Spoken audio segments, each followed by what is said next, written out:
안녕하세요, 수아입니다. 지난주에는 남인군미에 대한 영상을 올려드렸는데요. 오늘은 평소 아주 궁금했던 운현궁을 살펴보러 왔습니다. 흥선대원군이 거주하던 곳이 바로 이 운현궁이고 고종 황제가 태어난 곳도 바로 이 운현궁인데요.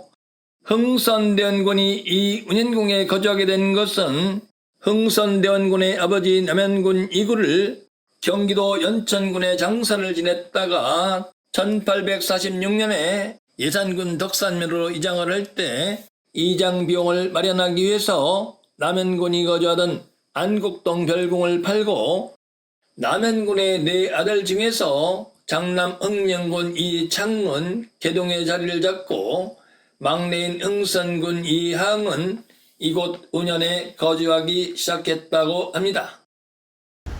운현궁으로 들어가는 입구입니다. 앞마당이 상당히 넓습니다. 맨 앞쪽에 있는 이 건물은 노안당이라 되어 있는데요. 노안은 논어 가운데 노자를 안지하며 라는 구절에서 따왔다고 하는데요. 노인을 공경하며 편안하게 한다라는 뜻이라고 합니다. 이 노안당은 1864년에 즉 고종 6년에 지었다고 하니까요. 고종이 왕위에 오른 후에 지어서 흥선대원군이 사랑제로 사용한 건물이라고 합니다. 맨 뒤편에 있는 이 건물은 1호당이라 되어 있는데요. 1호는 흥선대원군과 부대부인 영민씨를 의미하는 말로 운현궁의 안채로 사용을 했다고 합니다만 이 1호당도 1864년 즉 고종 6년에 지었다고 합니다. 이 건물은 1호당과 노안당 사이 중심에 있는 노락당인데요. 흥선대원군이 처음 운현에 들어와 거주할 때는 이 노락당밖에 없었고 고종이 태어난 곳도 바로 이 노락당이기 때문에 풍수적 관점에서 보면 운현궁에서 이 노락당이 핵심이 되는 건물이라고 할 수 있습니다. 앞에 보이는 건물은 남행각입니다. 운현궁의 내부를 살펴보고 혹시 운현궁으로 입사하는 산줄기가 있는지 살펴보기 위해서 현대건설 개동석 뒤편으로 올라왔는데요. 저 위쪽에 차가 올라가는 등성이가 보입니다. 도심에 나타나 있는 이런 등성이는 예전 산줄기입니다. 즉 등성에서 좌측 창덕궁 쪽을 봐도 낮고 우측에 경복궁 쪽을 봐도 낮습니다. 이 산줄기 등성에서 고개를 들어보면 현대건설 개동사옥 뒤편에 있는 현대엔지니어링 건물 측면으로 산줄기가 뻗어 내려간다는 것을 알 수 있습니다. 이제 현대건설 앞을 살펴보러 왔는데요. 현대건설 개동사옥 앞에 보물 제1740호로 지정되어 있는 관상감 즉 조선시대 천문지리 역수 점산 측구 강로 등에 관한 일을 담당하던 관천대가 있는데요. 이 관천대가 바로 산줄기 등성이 부분에 자리 잡고 있는 것으로 판단이 되었습니다. 그리고 뒤돌아서서 현대건설 앞쪽 도로를 살펴보면 좌측이 낮고 우측도 낮은 것을 알 수 있습니다. 즉 예전에 산줄기였다는 것을 알 수 있습니다. 도로를 건너온 산줄기가 종로 소방서 건물로 입수가 되는 형상이라서 소방서 뒤편을 살펴보러 왔는데요.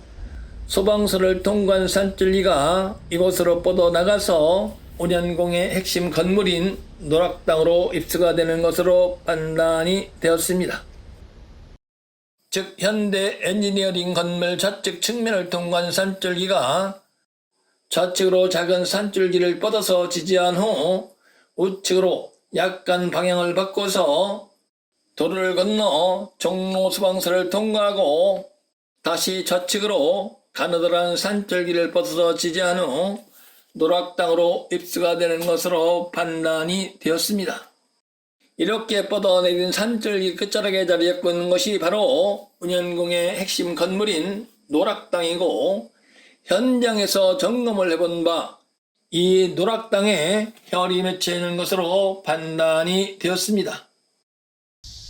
무사람들은 예산군 덕산면 상갈에서 영면을 차고 있는 남현군 이고미의 발부로 인해서 고종황제와 순종황제 두 분의 2대 천자가 나왔다고 주창들을 하시는데요. 몇 번을 반복해서 말씀을 드리지만 만복이 선대 음택의 기륭 여부에 따라 결정된다는 아주 잘못된 풍수관은 이제 그만 버리셔야 합니다. 즉 풍수적 관점에서 보면 사람은 두 군데에서 발산하는 지기에 영향을 받는다고 할 수가 있는데요. 하나는 사람이 태어날 때 직접 영향을 받을 수 있고, 또는 거주하면서 직접 영향을 받을 수 있는 양택, 즉 주택이 있고, 두 번째는 선대의 요구를 안정한 묘지 기룡 여부, 즉 동기가웅에 의해서 간접적으로 영향을 받을 수 있는 음택이 있기 때문에 음택만 가지고, 즉 한쪽만 살펴서 만복을 논하는 것은 반쪽짜리 궁수도 안 되는 것입니다. 또한 인걸은 혈이 맺혀 있는 집에서 잉태하고 혈이 맺힌 명당에서 발산하는 생기를 온몸으로 직접 흡수하면서 성장을 해야만 비로소 남다른 역량을 발휘해 걸출한 인물이 될 수 있는 자질이 갖추어지는 것인 만큼, 지난 영상에서 말씀을 드렸다시피 명당의 요건을 단 하나도 갖추지 못한 남현군 이구임으로 인해서 손자인 고종이 황제가 되었다고 보기에는 무리가 있고, 혈이 맺힌 명당인 이 운현궁에서 태어난 이희가 왕위에 올랐다고 보는 것이 더 타당할 것입니다.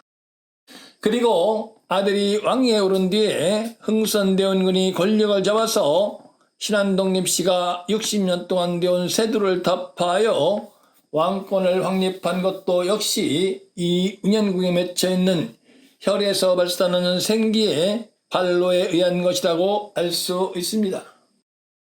그러나 명당에서 발산하는 생기를 온몸으로 흡수하면서 잉태하고 성장을 해서 왕위에 오르는 천명을 타고난 고종황제라 하더라도 태어난 후에 운, 즉 우천의 운은 조상의 유골이 묻힌 묘지 기둥에 따라서 영향을 받는 만큼 조부인 남현군묘에서 발산하는 나쁜 기운이 가족 간의 불화와 불신을 주장했을 것이고, 꽉 막힌 듯한 흥선대원군의 옹고집에도 일조를 하였다고 할 수 있습니다. 그러므로 한 국가의 최고 지도자야말로 조상의 요구를 혈이 맺힌 명당에 안장을 해야 합니다. 그래야만 온화하고 따뜻한 품성으로 상생의 정치를 펼치는 존경받는 지도자가 될 것입니다. 오늘의 영상은 여기까지입니다. 지금까지 영상을 시청해 주신 모든 분들에게 감사의 말씀 올립니다. 감사합니다.